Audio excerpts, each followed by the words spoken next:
So today I'm going to show you how to set up a YouTube channel, and I know most of you have probably set up a YouTube channel before, but there is steps I'm going to show you that a lot of people don't do. I've added timestamps in the description below, so if you've already set up a YouTube channel you can skip ahead to the parts you need to watch. I would recommend watching it all the way to the end just so you don't miss any steps. Go to youtube.com, click the sign in box on the top right of the screen and then go down to create account.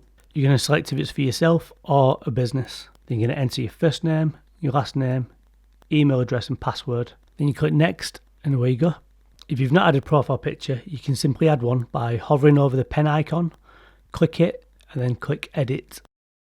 Select a photo from your computer and you literally select the picture you want, then you can resize it and readjust it to best suit you. Then to change your channel art, hover over this pen icon. Here you can edit your links to your social media accounts or change channel art. I'm going to select a photo that I've already made, and the important thing for this is YouTube is recommending a channel art size of 2560 pixels by 1440 pixels. So what you next have to consider is how it looks like on different devices. So it gives you a preview. So I've optimized mine for mobile. As you can see on mobile it's a lot smaller. On the TV I have got a lot of dead space, but most people don't watch YouTube on TVs. You can click the adjust box to crop if yours is a bit bigger.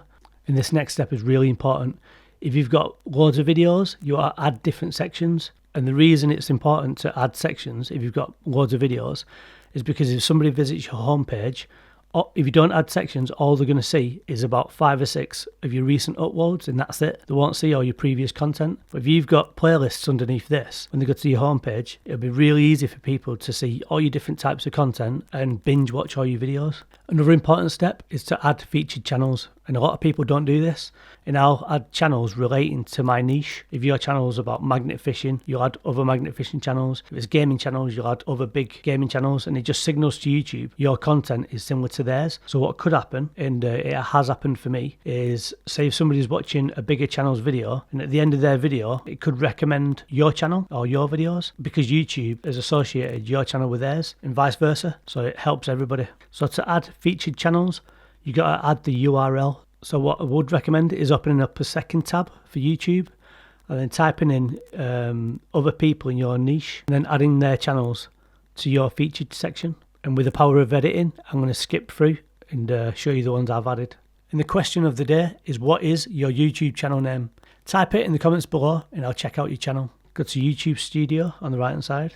And this next step is really important, so I recommend watching all the way to the end now. You go to settings, and then under general you can change the default setting of your currency. So generically it's set to dollars, but because I'm in the UK I'm going to set it to British pounds. Then go to channel. Then the first tab is basic information. This is keywords that are specific to your channel. So if your channel is gaming, it'll be relevant to gaming, and it's important to separate your keywords with commas. You're going to select the country that you live in. Obviously mine's United Kingdom. So the next tab is the advanced settings. Here you're going to set if the content is made for kids or not. Here I'm going to select no because my content is not made for kids. If your content is a bit 50-50, just leave it set to you want to review the video every upload. So the next tab is branding. This is where you're going to add a watermark on the bottom right of your video. What I normally do is set like a little subscribe button, so people when they hover over it, if they click it, it will take them to my channel and they can subscribe. You can set the duration, so you can have it just pop up at the end of the video.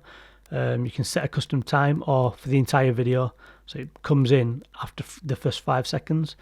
So as you've done your branding, you're then going to go to feature eligibility. The default features are already enabled, but there is features that require phone verification. So if you're making videos over 15 minutes, if you're creating custom thumbnails, or if you're doing live streams, you need to verify using your mobile phone. You're going to put in the country that you live in. You can either choose it to call you or to text you. Within a few seconds, it will send you a verification code to your mobile phone, and you literally just type it in and submit it. Once you're verified, it'll pop up with a green enabled icon, and then you're ready to go to upload defaults. So the reason I use upload defaults is because it saves you a ton of time. You can use TubeBuddy as well. In the description, I'd recommend putting playlists of all your other content in it. You can click on your playlists and watch even more of your videos. And what I normally do is add affiliate links in as well. So I've got a Word document with all my links saved. So depending on what type of video I'm making, I can add links into it, like my TubeBuddy link. or it'll be links to all my camera gear that I use. Next, you're going to go to the visibility box, and I'd recommend putting your videos as unlisted, and there's a couple of reasons for it. So the first one is when you're uploading your video, sometimes you might have forgot to add a custom thumbnail or add an end screen to the video. If it's set to public, you press save, the video's live, and if you ain't got a custom thumbnail, you might be missing on a lot of views. So if it's unlisted, you can then, once it's all done, you can change it then to public once you've double checked it. And the next one is for monetization. So if you've got a bit of edgy content that sometimes it gets demonetized, you can set it to unlisted and then just give it a couple of hours to see if it gets demonetized before it goes live. And that way you're not missing out on any monetized views. So the next one is tags. If your videos are about the same subject all the time, that way if somebody types in my name in the search bar, they're going to find my videos. So the next one is permissions, and it just shows you that I'm the owner of the channel. Then you got the community tab. This is really helpful if you do live streams. So if you've got any friends that'll help you out with the channel, you can set them as moderators. And basically when you do a live chat, they'll have like a little spanner icon next to the name. So if you get people spamming your comments, they can delete the comments, they can ban the user, they can put them in timeout. It's just a really good way of having people help you in live streams. Next is community users. So you've got people that you trust in your community, and it will allow people to put links in your comments. Otherwise, YouTube could block certain links. So the next one's hidden users. So if you've got somebody who's always spamming your comments, always putting inappropriate comments, or you just want to ban somebody from the channel, if you ban them, then their name will appear in this box. Then underneath that, you've got blocked words.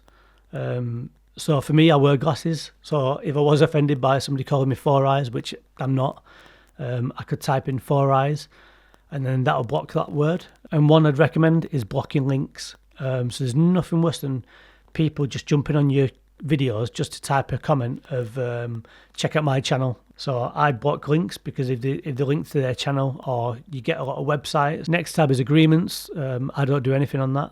Another useful tab is a monetization tab on the left, and that will show you the requirements to get monetized on YouTube. So currently you need 1,000 subscribers and you need 4,000 hours of watch time. But I'll be making future videos on how to earn more money than ad revenue through affiliate marketing. You're all ready to upload your first video to YouTube. And if you found this video useful, don't forget to give it a thumbs up.